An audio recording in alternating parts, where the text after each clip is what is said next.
ప్రభుత్వంలోనూ జరుగుతుంది. ఇక మిగతా మొత్తం బీసీల బడ్జెట్ కూడా ఇంతే. చేపలు, గొర్రెలు, బర్రెలు. మన ఇదే హాల్లో ఒక సభ జరిగింది. బర్రెలు ఇస్తే సరిపోలేదా, గొర్రెలు ఇస్తే సరిపోలేదా, చేపలు ఇస్తే సరిపోలేదా అని మాట్లాడుతున్నారు.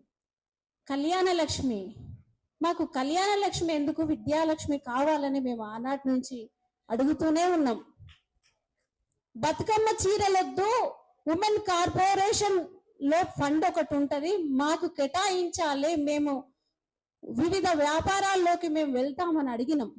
అప్పుడు అప్పీల్ చేసుకున్నాం, ఇప్పుడు కూడా అప్పీల్ చేసుకున్న సందర్భమే.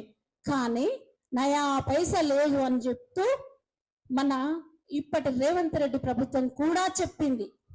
అయితే ఇక నామినేట్ పోస్టులలో ఇతర దేశాలలో ఉన్నటువంటి రెడ్డి మహిళలను తీసుకొచ్చి ఈ ఖాళీలను పూరించింది తప్ప, మేము ఇక్కడ ఉన్నటువంటి మా మహిళల లేకపోతే మొత్తం వాటాలో ఉన్నటువంటి మొత్తం బీసీల బడ్జెట్ను కేటాయించలేదు, హక్కులను ప్రకటించలేదు. అవి చేస్తాయన్న నమ్మకం మాకెంత మాత్రం లేదు.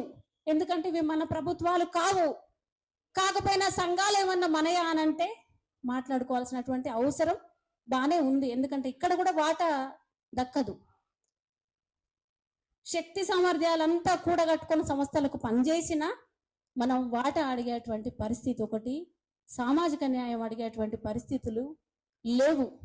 ఈరోజు చాలా రోజుల తర్వాత నేను ఈ వేదికకు సోదరుడు మన చిరంజీవి సార్ లలితమ్మ రమ్మని తను కోరితే నేను ఈ సభకు వచ్చిన. నాకు చాలా సంతోషంగా ఉంది.